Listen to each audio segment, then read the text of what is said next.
In front of me is DOOGEE V MAX, and today I would like to show you how you can connect it to a printer.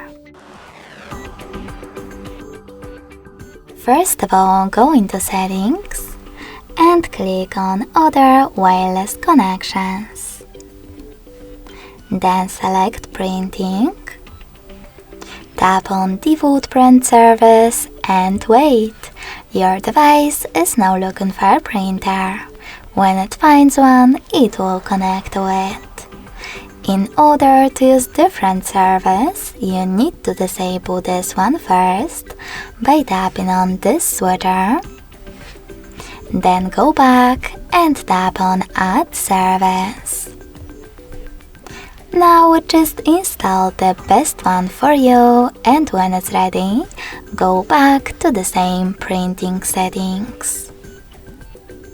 Lastly, click on your new service and wait again.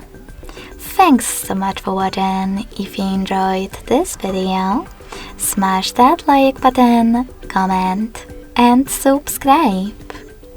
Bye!